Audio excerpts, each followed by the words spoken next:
Good evening, everyone. My name's Ellie Price. I'm a Pearson alumni and an alumni of the Harris School. And I'm here to give introductions tonight because 10 years ago, I was in Uganda questioning my role as an American in international development. I spent my early career at an international NGO's headquarters in DC, trying to understand how the sausage was made when it comes to foreign aid programs. My questions led me to a community of aid reformers in Washington, bent on using their influence to shift power over how those decisions were made on how to spend that money to locals. Through that work, I became familiar with Chris Blattman, whose development economics research at that time informed some of our advocacy for aid effectiveness.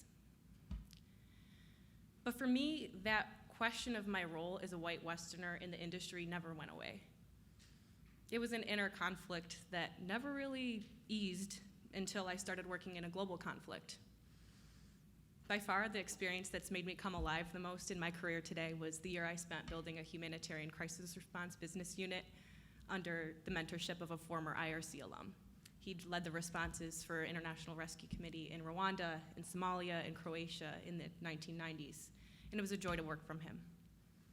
My job was to manage conflict between the risk-averse headquarters folks who were not used to that we-need-it-yesterday pace of operations in a crisis, and the very urgent and real demands from our field staff who were serving critical life-saving needs of people in Maiduguri State, Nigeria, who were displaced by the Boko Haram insurgents. So I found some legitimacy in my role as a Westerner to an outside party to conflict and crisis response. But that role did not give me time to ask why we fight. And that's an important question. I want you to know that both people we have in conversation tonight, our moderator, New York Times columnist Eduardo Porter, along with our author, have responded to big, visceral questions of why. Why do we fight? Why do rich countries make raw deals with their poor people? They've responded to these questions with rigor, tapping experts in disciplines outside their own to bring some understanding to those of us who share their discomfort with the way the world is. And I use that word, discomfort, purposefully, because when I read what Blattman and what Porter write about their personal journeys, I'm struck with how they've both embodied this discomfort in a very visceral way. Blattman talks about the trip to post-Civil War Uganda, in which he shifted focus from industrial development to conflict and peace building, writing that once you witness the cruel extravagance of violence, it's hard to care about anything else. And Porter, in a thoughtful reflection in the afterword of American Poison, on his acceptance of power as an architect of outcomes, of a learned appreciation for the nuances of right and wrong, as he reckons with a complex relationship to the American social contract, still writes of that gnawing, frustrating question that just won't let go. How could a country this rich provide such a crap deal to so many of its people? I'm drawing your attention to their personal grapplings with these questions because I expect you've had some of your own. And there's some good news in these grapplings. It turns out that, true to Chicago School of Thought, rigorous inquiry does give us insights to better understand big problems. That's what happens in Blattman's book, Why We Fight. We learn that despite millions of active hostilities around the world, very few actually turn into war from him. And with the evidence he pulls together, we can pretty well understand which ones are at risk of becoming violent by looking for one of 5 reasons that a party to conflict might not properly weigh the true cost of war. So as you hear the economics behind Blattman's framework for understanding war and peace, you should also know that Porter authored The Price of Everything, a deep dive on the cost-benefit analysis that motivates human behavior. So tonight's conversation is sure not only to be viscerally meaningful, but also an intellectual playground for those of us educated in Chicago Economic School of Thought and our friends. Lastly, there's an old adage among development expats that we've succeeded once we've worked ourselves out of a job. I loved my job in humanitarian crisis response. I'd much rather have not had that job because rivals were able to tinker their way to a peaceful alternative. So if we can learn something like that from Blattman's new book, something that reduces demand for humanitarian aid workers, then I think it's a moral imperative to listen closely. So on behalf of the Becker-Friedman Institute Development Economics Center, the Pearson Institute for the Study of and Resolution of Global Conflicts, and the Harris School of Public Policy, please welcome our honored guests. Eduardo Porter is an economic reporter for the New York Times, where he was a member of the editorial board through 2012, and then the economic scene columnist through 2018. He started as a financial journalist in Mexico City in the 90s, later reporting from Tokyo, London, Sao Paulo, and then Los Angeles for the Wall Street Journal. Born in Arizona, he grew up in the US, Mexico, and Belgium, and now lives in Brooklyn. Dr. Chris Blattman is the Romilly E. Pearson Professor of Global Conflict Studies at UChicago and the Pearson Institute at Harris Policy. An economist and political scientist, he studies root causes and designs solutions to violence, poverty, and crime, with a focus in Colombia, Liberia, Uganda, Ethiopia, and Chicago's South Side. Professor Blattman holds a PhD in economics from UC Berkeley and an MPA in international development from Harvard Kennedy School. He previously taught at Columbia and Yale, and chairs the Peace and Recovery Sector Innovations for Poverty Action and the Crime, Violence, and Conflict Initiative at MIT's Poverty Lab, as well as deputy directs the Development Economics Center at Becker-Friedman Institute. He lives in Chicago. Please join me in welcoming our guests to a dialogue on why we fight. Okay. Thank you, thanks a lot. Hi everybody, so I'm here to, interrogate Chris. His book, his shot at this question of why we fight comes, as I'm sure you're sensing, at a particularly opportune moment, right? We have another major war taking grip of Europe. The prospect of a wider conflagration is in the paper every day. Will now China feel comfortable taking over Taiwan? Is Putin really going to throw nuclear weapons at something?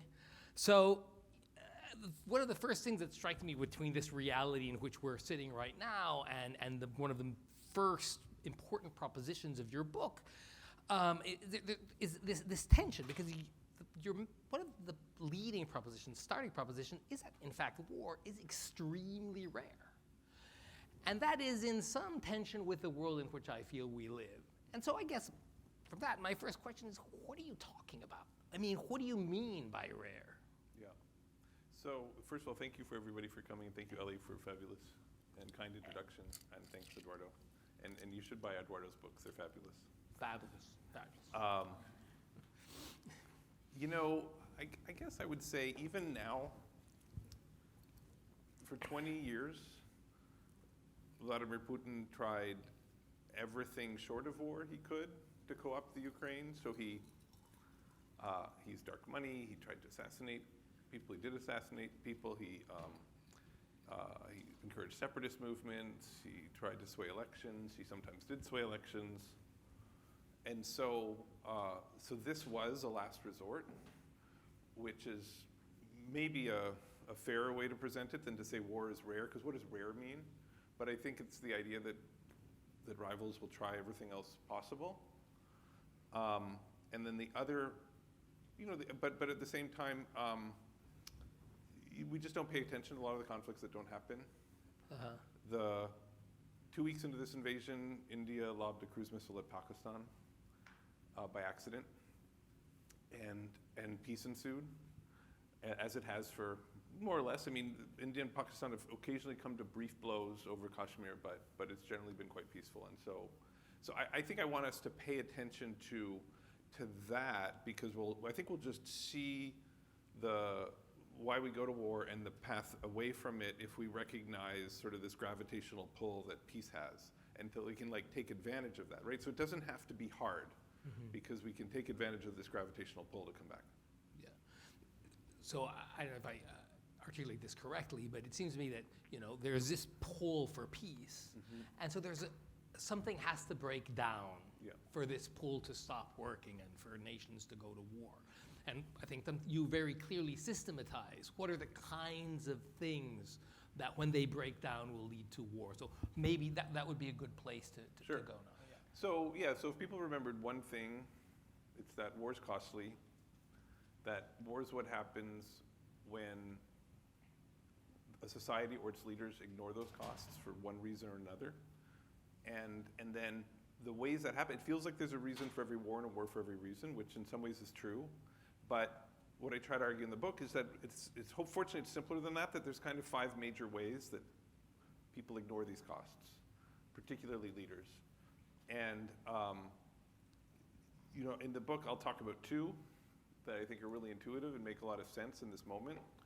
One is what I call unchecked interests, which is just the idea that if you're an autocrat and you're not accountable to your people, then you don't have to bear those costs. You only bear some of the costs.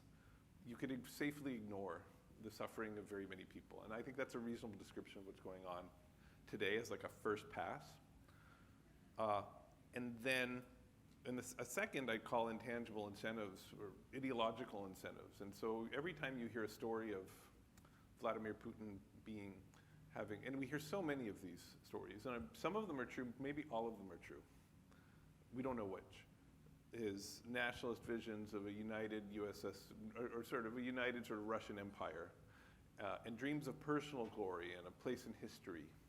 Maybe in particular because he has thyroid cancer. We don't know. It's very secretive, right? But all of these ethereal aims and goals, you know, he's willing to pay the cost. It's something that he gets through fighting that he can't get otherwise. And so that's sort of like a way to sort of organize 2 of those. And I sort of say, well, actually, all of these explanations that people give, all the explanations that we hear, usually fall into one of these 5 things. There's 2 I don't want to we'll walk through, I'm sure, more of them. But remember that they're all reasons to ignore this costliness of war. Yeah. I mean, one of the reasons that I've read about repeatedly, and that go back to the thinking of like Henry Kissinger, one American great strategist, is the idea of NATO encroachment. Yeah. And that Russia had warned that, you know, it would respond badly to further encroachment and had been doing so for years, and the US nonetheless proceeded to get closer and closer. And that strikes me as not an agency problem like you were talking about a moment ago. That strikes me as, that's a national interest, and you know, the question then in your framework is, what are the costs that we're willing to bear to lash out because of this encroachment? I wonder, do you find that argument reasonable or interesting? I mean, I'll say 2 things. One is just about the argument in general, and one about how it fits in. So at the University of Chicago, I have these 2 figures. So one, a lot of people know John Mearsheimer, who pushes very hard the idea that this is the West's fault for NATO, and for basically the creep of NATO. And then I have colleagues like Scott Gelbach and Konstantin Stonin, who are Ukraine and Russia specialists, who sort of, I'm not going to tell you which one is the devil on my shoulder and which one is the angel on my shoulder, but of the 2. But they will argue that, you know what, this is between Ukraine and Russia, and the West is sort of overinflating its own importance.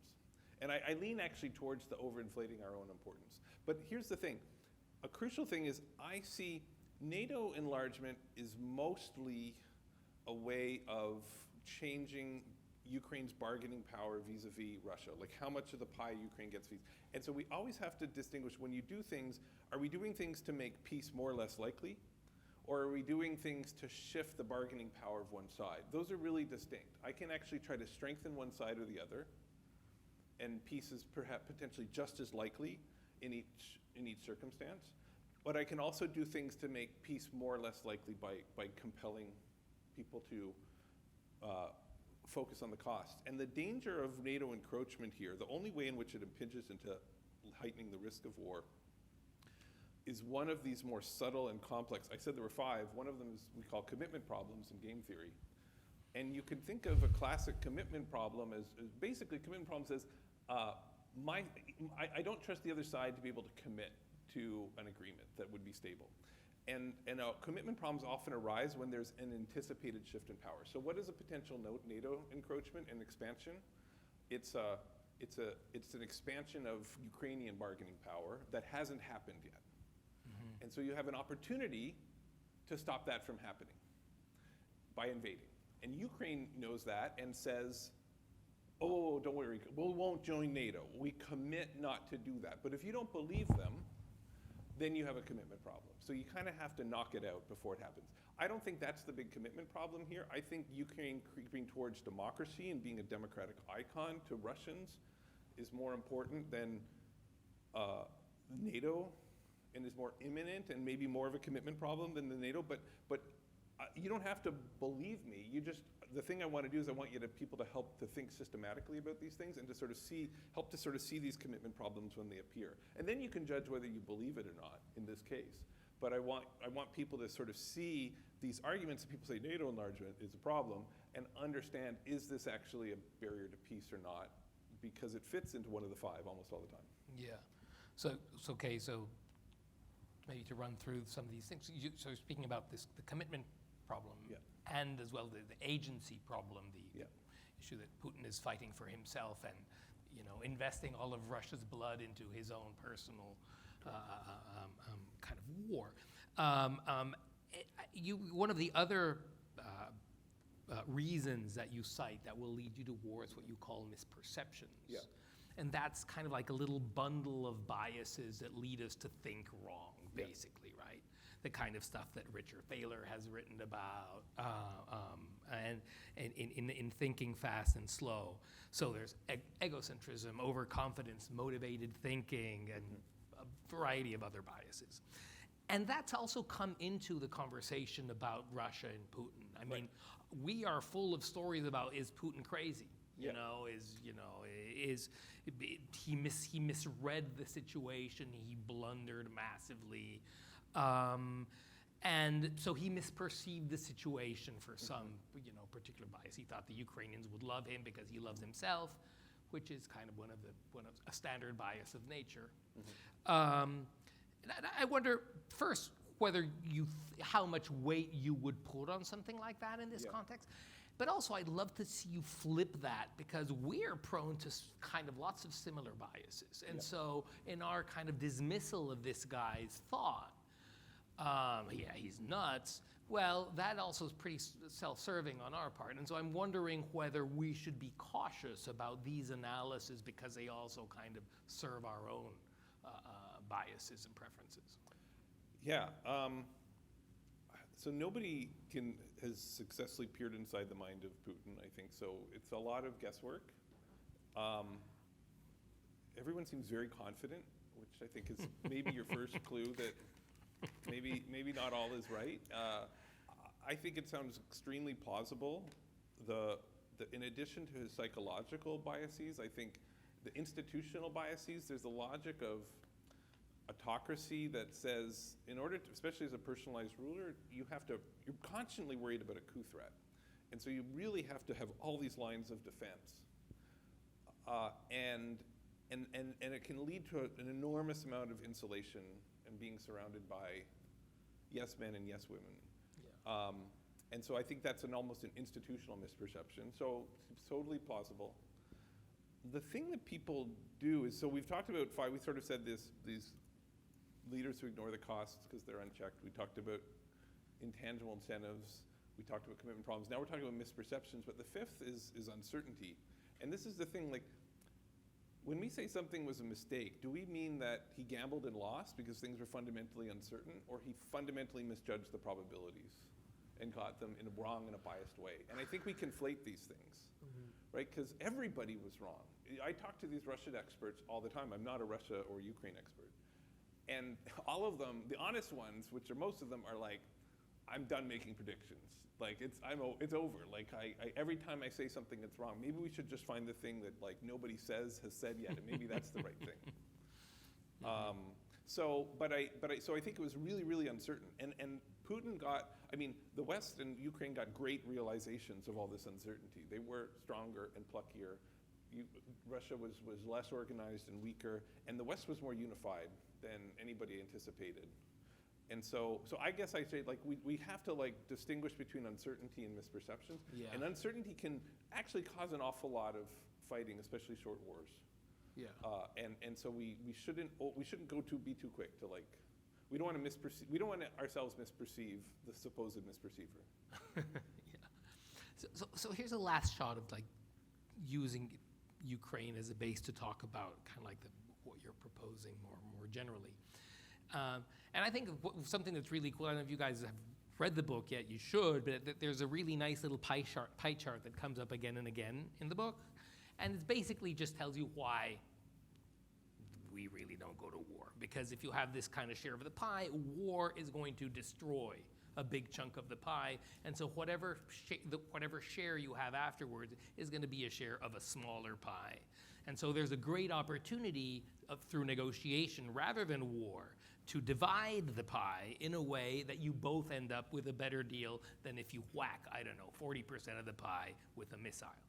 So this is, and then the analysis is, okay, what are the kinds of things that would lead us to just kind of lose sight of this opportunity we have to bargain instead of, shoot each other.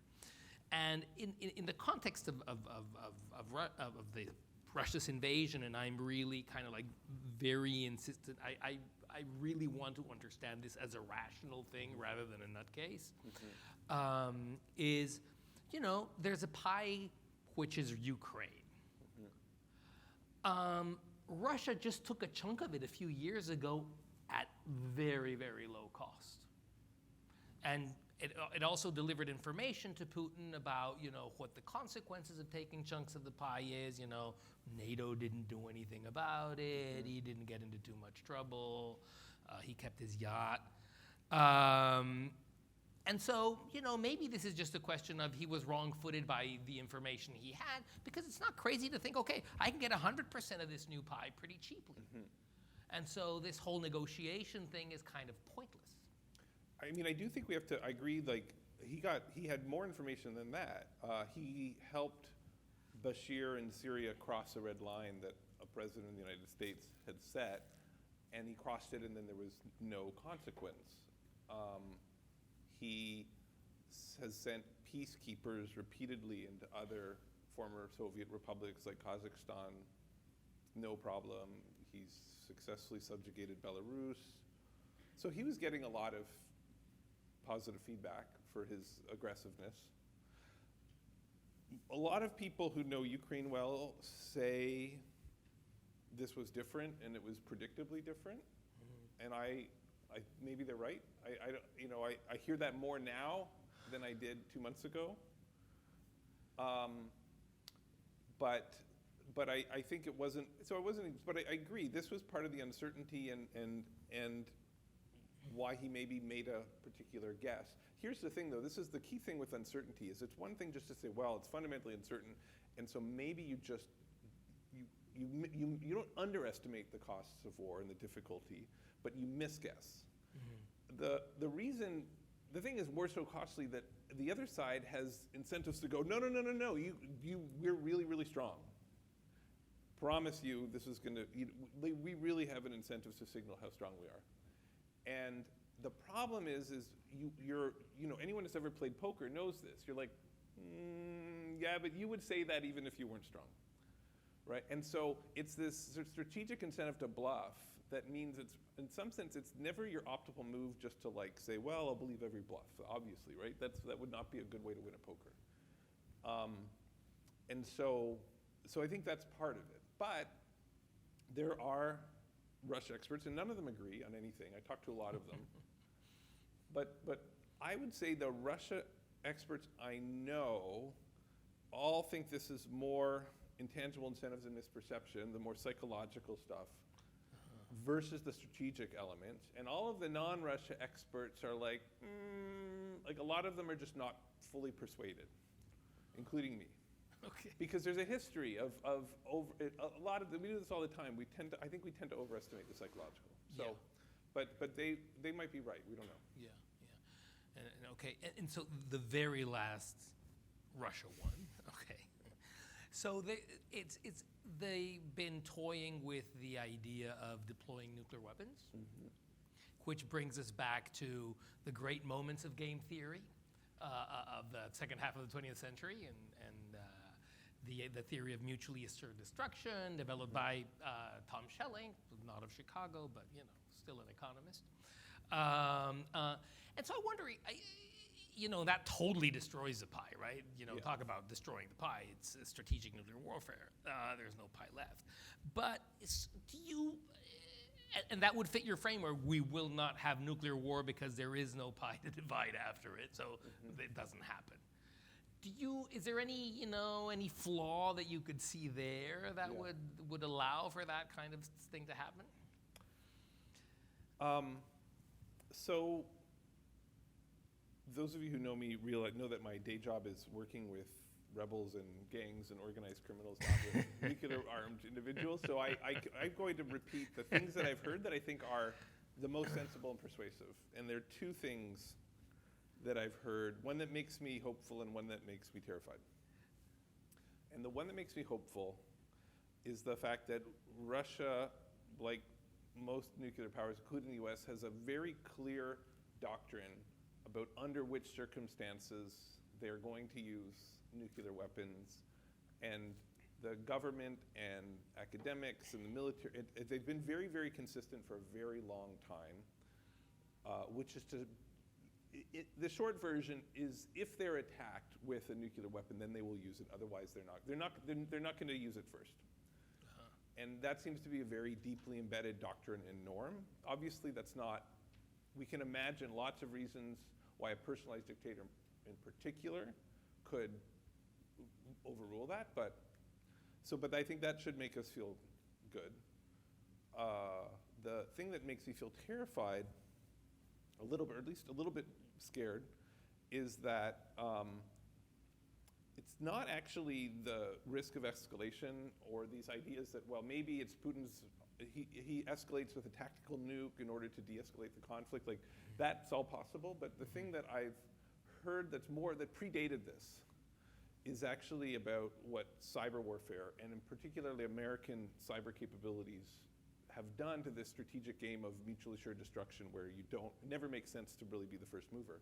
And we may have the capacity, we don't know, obviously, I mean, we don't in this room know, we may have the capacity to, when they press the button, it falls into the ocean instead of, right? And they don't know if we've successfully done that or not, right? And we don't know if they know, and we don't know if they discovered that worm or whatever and got rid of it, right? And so now the strategic calculus on each side is like super complicated. Now you're like, well, there's some chance they haven't discovered it.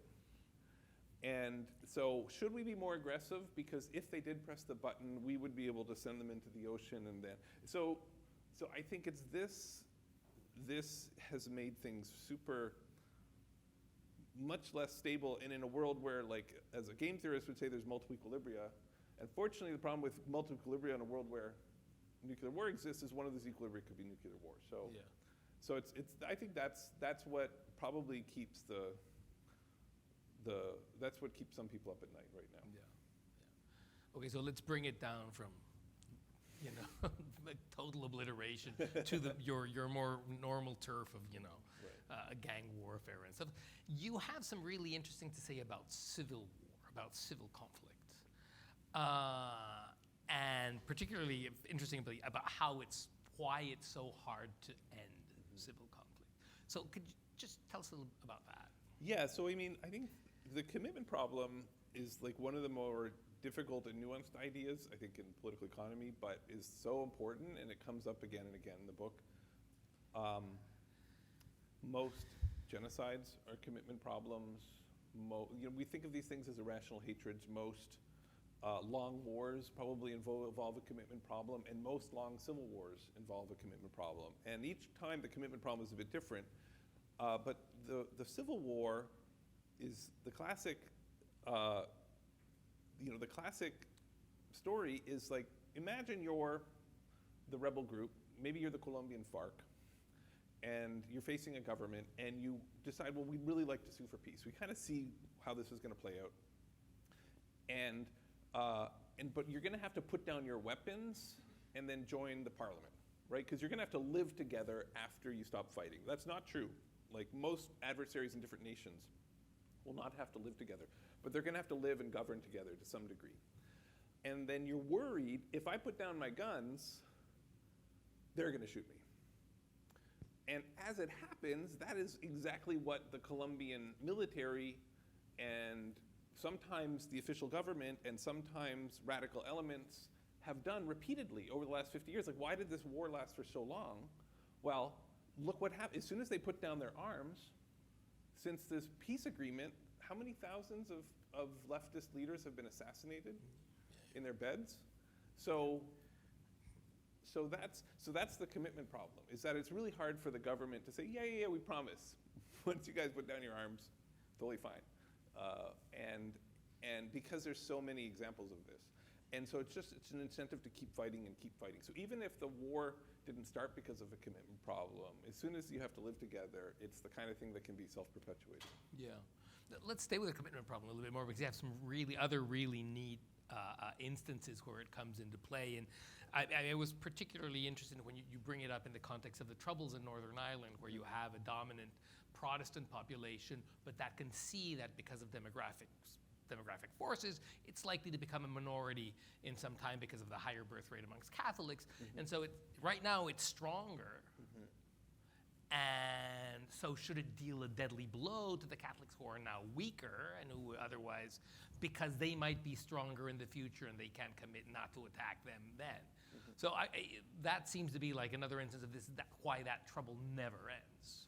Right, I think like all of this feature of I have advance notice of your demographic power, your military power, your economic power, and I can lock in my advantage.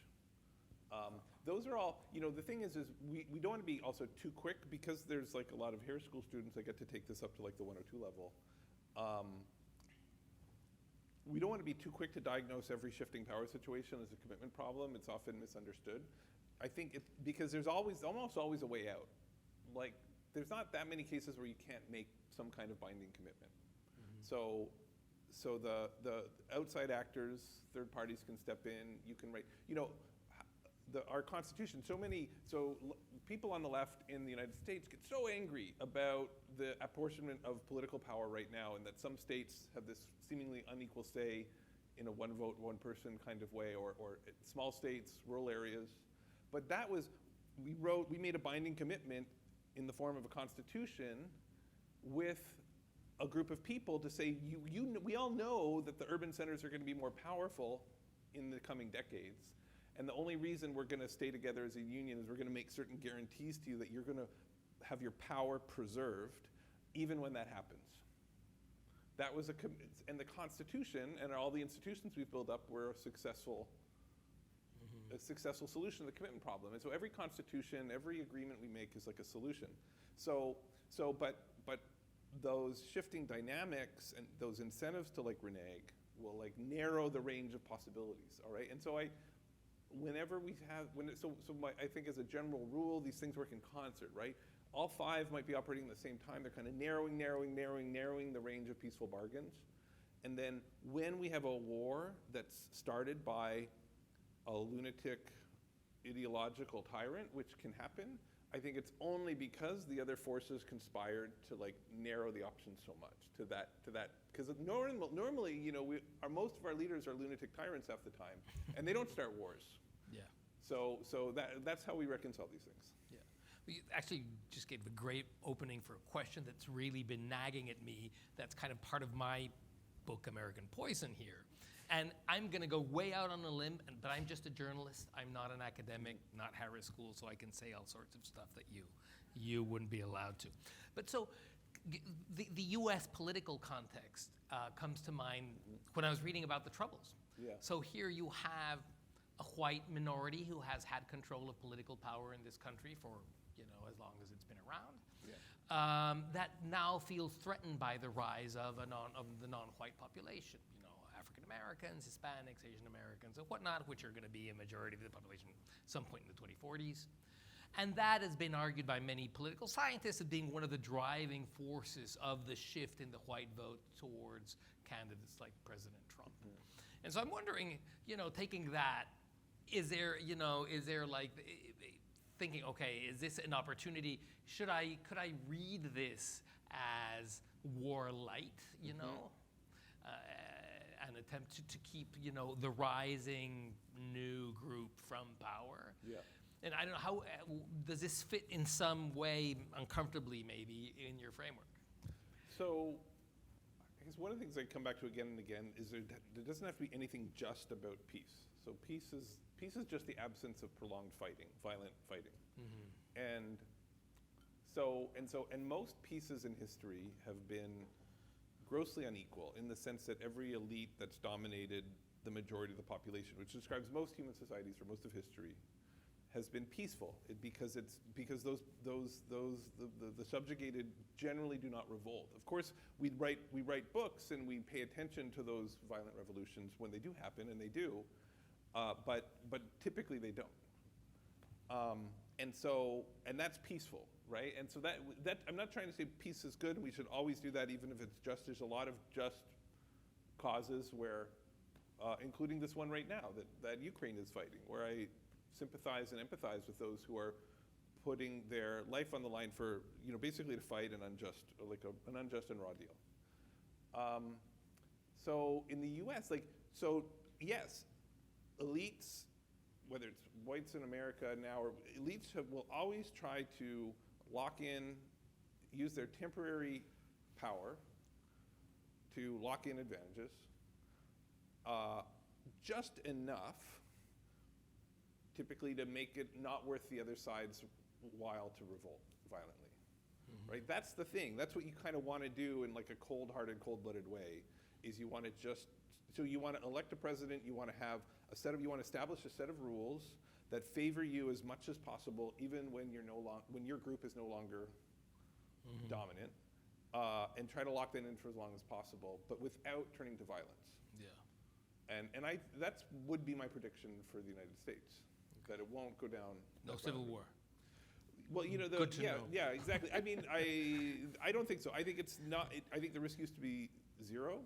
So I remember when I was like a young graduate student, I saw Rudy Dornbush, a very famous economist, and a group of other economists talking about the crisis of the day, which was the Argentine financial crisis. And somebody asked these. It was like Brad DeLong and Barry Eichengreen and Rudy Dornbush. All these and they were saying, what's the risk of an Argentina-style financial meltdown? Sorry to pick on Argentina, Mika. What's the risk of an Argentina-style financial meltdown in the United States? And they said, well, it used to be zero, and now it's something infinitesimally small, and that's got us all terrified. And they all nodded, and then indeed, several years later, we had the 2008 financial crisis, which was bad. It wasn't an Argentina-style meltdown, but it was bad. And so that's kind of how I feel about civil war in the U.S. I think the idea that we get like a Northern Irish-style insurgency is exceedingly small. But do I think we could have like a temporary but terrible, event in the next 10 years? I do worry about that. Okay. So let me ask the last one before I open it up to questions about another war that has, captured our imagination, which is the war in Iraq. And, a lot of us believe, and it's part of the popular narrative of this war, is that, a cabal of people around Bush and Cheney and Rumsfeld just hated Saddam or something, or wanted his oil, or, bore some animus, and that kind of explains why we went to war. In fact, I think there's a documentary about why we don't know why we went to war by Mike. It's not Michael Moore. Anyhow, but you're actually, your book said, no, hang on, wait a minute. You can understand this as kind of like a rational decision making, and so if you could, throw it at us. Yeah. Well, I mean, it's a little bit like now. I give credence to all of the psychological explanations for why Putin would invade, but then I say, well, most of the time we have this our own misperception is we're great armchair psychologists, and we're bad armchair game theorists. And so we tend to overestimate the psychological explanations when both are often working in concert. And so, yeah, maybe Bush did want to avenge his father and finish what his daddy started, and he surely did. I mean, if Saddam Hussein had tried to murder my father and almost successfully assassinated him, I would be pretty mad. And Bush did have ideological visions of democracy. And frankly, Saddam Hussein was, it's hard to remember this right now. He really was like one of the worst tyrant, just the things he did was so terrible. He was just constantly poison gas. Like, they would drop bombs in the Kurdish north so that it would knock out the glass on all the windows. And then they would drop the poison gas because they wanted to make sure the poison gas got in the homes, right? Like that was pretty bad. Like, so there's all sorts of like intangible reasons to like just think like this is like the worst thug on the planet. But there's a lot of bad thugs in the United States. I like to say that every president, every leader's aspirations exceed their capacity to execute, right? So there's lots of people you'd like, there's lots of political goals you have. You don't always get to, so the fact that you have political goals isn't like sufficient to explain the war. And what a lot of I think the best political science in history has sort of demonstrated, I think really persuasively, is that it's this combination of uncertainty and commitment problems that really is almost sufficient to explain the war. And then you can add on all this other stuff, and it makes it a lot more sensible. And the fact is that Saddam Hussein did not have a nuclear weapon. They were pretty sure that was true, right?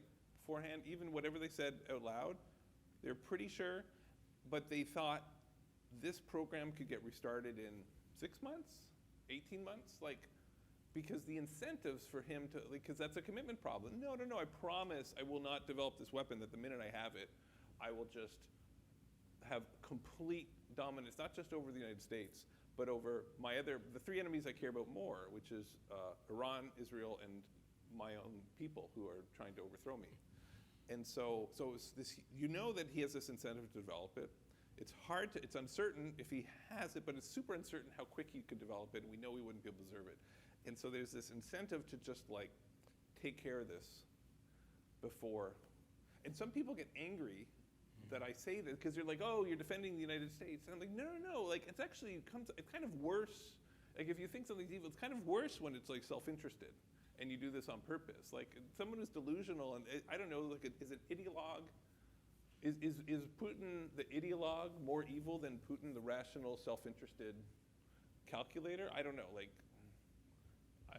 it's both, it's pretty bad no matter what. And so it's not so much a defense, it's just trying to say, well, you know what? Sometimes there's some strong incentives. Yeah. So guys, we don't have a ton of time, so I thought it's a good moment to, if any of you have a question, to shoot it. I think there's some technology involved. That's a microphone. Just raise your hand and I'll bring it over to you.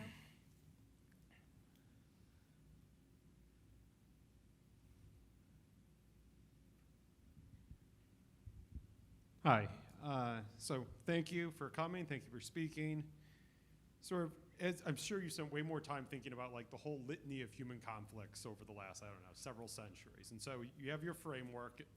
What was the hardest thing to fit into that framework? You go through a conflict, or I don't know what it would be, like the Triple War with Paraguay, and you go, gosh, this just doesn't fit any of the things I've laid out. Or what was the outlier when you were developing this theory?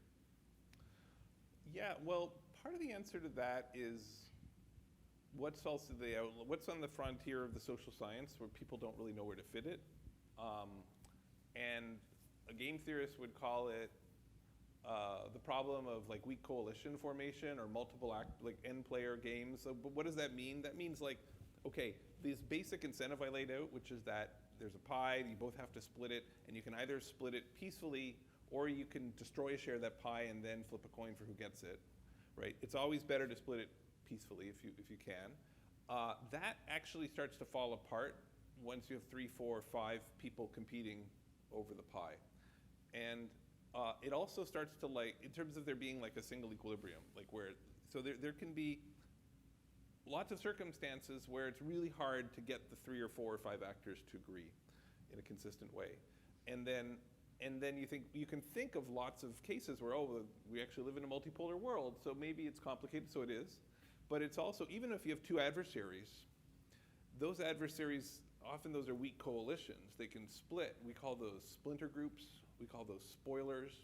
So if you're Israel-Palestine, right, and all of a sudden some splinter faction that the Palestinian leader doesn't really control does something violent, right?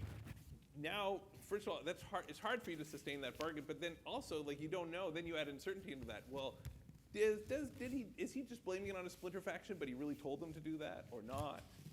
It's complicated. Wendy Perlman, who's this amazing political scientist at Northwestern, that's to her the key story of Palestinian and Israeli violence, right? Because this is a 100-year conflict that has been not very violent most years, right? It's always like low-scale skirmishes and then brief episodes of intense violence, right? And she says those brief episodes of intense violence are from the splintering coalition on both sides. What is that? Is that a six bucket? Is that just a special case of the commitment problem? Is it like something else entirely? This is an area where, like, I think the social scientists and whether it's the game theorists or like the more qualitative, comparative, historical people like Wendy have not quite figured out yet.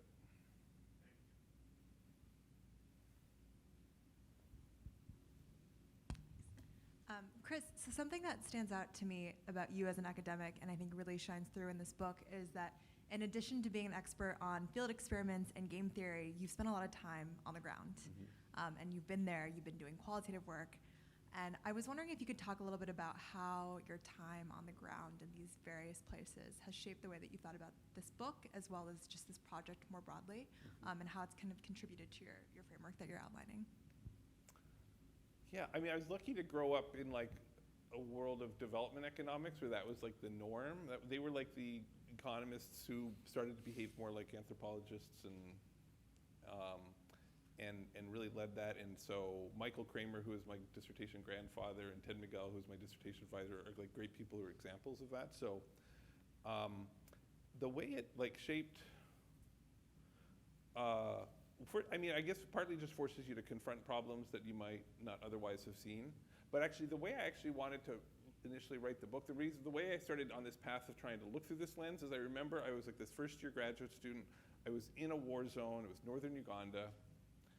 And there was a guy, an older guy who'd been working there for USAID for 20 years, super nice guy. He was probably CIA. You don't really know. I'm not sure why they would have CIA in Uganda of all places, but he'd been there a long time, and he was like, we were at dinner, and he said, you study all this stuff about like, tell me what you learn academically, and like, how does this work? And I started talking about all this stuff I'd learned, like uncertainty and commitment problems, and as I'm speaking it out loud, it just was totally nonsensical.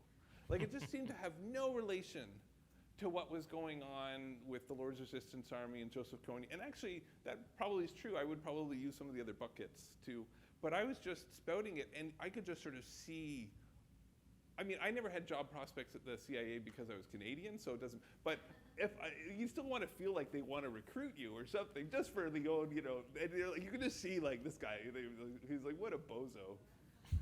And so I think trying to make the theory and try to figure out how it fit like reality was just this lifelong project that a lot of people figured out, that just nobody's, as become clear from this talk, these aren't my ideas. This is like 50 years of thousands of people boiled down into one book. And for some reason, none of them wrote this book. I just kept waiting for it, and then I decided it's time. So.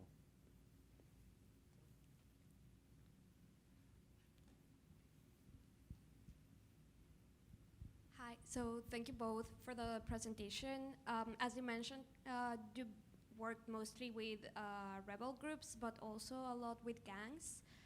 What would you say are the key takeaways that we can have from the study of war and like peace to other sorts of violence, and how can we use these takeaways for the study of other forms of criminal violence?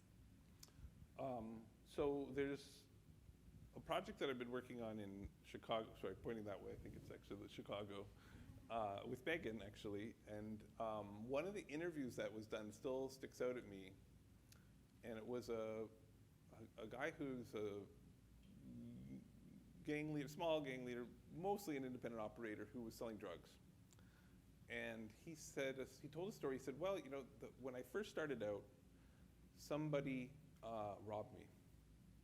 And I realized that if I was going to stick in this business, like I had to do something about it. Otherwise, I'd get killed or just never be able to do this again.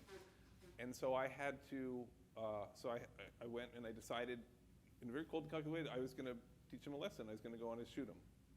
And he said I had to do that a few more times to develop a reputation.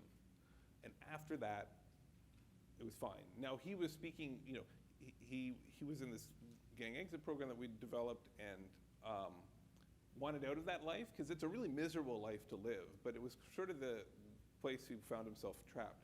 So why did he need reputation? He needed a reputation, like in the world of certainty, you don't need a reputation. I just know how strong you are, right?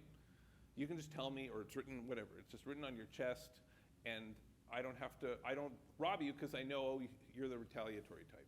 But in a world of uncertainty, I need to actually, in a world where people are bluff, you have to do costly things that the less cold-hearted, the less serious people would not, to sort of demonstrate. And so that was not a story of rage and emotion and hot reactive violence to slights, which is also a source of violence, right? So those are misperceptions. And it was not a story of blood feuds and vengeance, which is also part of it, but which is an intangible incentive.